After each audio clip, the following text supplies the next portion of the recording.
AP రాజకీయ ప్రచారం చూస్తుంటే ప్రతి పార్టీ ఇంకో పార్టీని తిట్టడమే తప్ప ఇప్పుడు ఉన్న అధికారంలో ఉన్న పార్టీ మీరు ఇది చేయలేదు ఇది చేయలేదు అని చెప్పి క్వశ్చన్ చేయట్లేదు అసలు ఎవరు కూడా ఒక పార్టీని ఒకరు తిట్టుకుంటున్నారు. ఇప్పుడు కనీసం పోలవరం ఎప్పుడు పూర్తి చేస్తారని కానీ లేకపోతే స్టీల్ ప్లాంట్ పరిస్థితి ఏంటని కానీ విశాఖ రైల్వే జోన్ పరిస్థితి ఏంటని కానీ ఏ పార్టీ కూడా క్వశ్చన్ చేయట్లేదు. ఎందుకంటారు? ఇవన్నీ మూడు కూడా బీజేపీకి సంబంధం ఉన్నాయి కదా. పోలవరం కేంద్ర ప్రభుత్వం చేయాలి, విశాఖ స్టీల్ ప్లాంట్ను కేంద్ర ప్రభుత్వం ప్రైవేటీకరించదలుచుకుంది, రైల్వే జోన్ కేంద్ర ప్రభుత్వం చేయాలి. కేంద్రంలో ఉన్న బీజేపీ ఎన్డీఏలో ఉంది, అందువల్ల టీడీపీ అడగదు, జనసేన అడగదు. బీజేపీని ప్రశ్నించే ధైర్యం వైసీపీకి లేదు, గతంలో ప్రశ్నించలేదు, ఇప్పుడు ప్రశ్నించలేదు. ఈ 5 ఏళ్ళుగా టీడీపీ వైసీపీ ఎంపీలు ఒకే రకం కొట్టేశారు కదా. తేడా ఏముంది? మీరు పార్లమెంట్లో ఓటింగ్ ప్రక్రియ తీయండి, దాదాపు 90% టీడీపీ వైసీపీ ఎంపీలు ఒకే రకం కొట్టేశారు.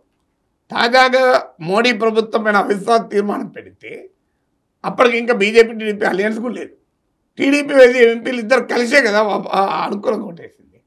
ఢిల్లీ సర్వీసుల బిల్లు పైన టీడీపీ వైసీపీ అనుకూలంగా కొట్టేశారు. రాష్ట్రపతి ఉపరాష్ట్రపతి ఎన్నికలు టీడీపీ వైసీపీ ఎంపీలు బీజేపీ కొట్టేశారు. ఎలా అడుగుతారు ఇప్పుడు వీటన్నిటిపైన?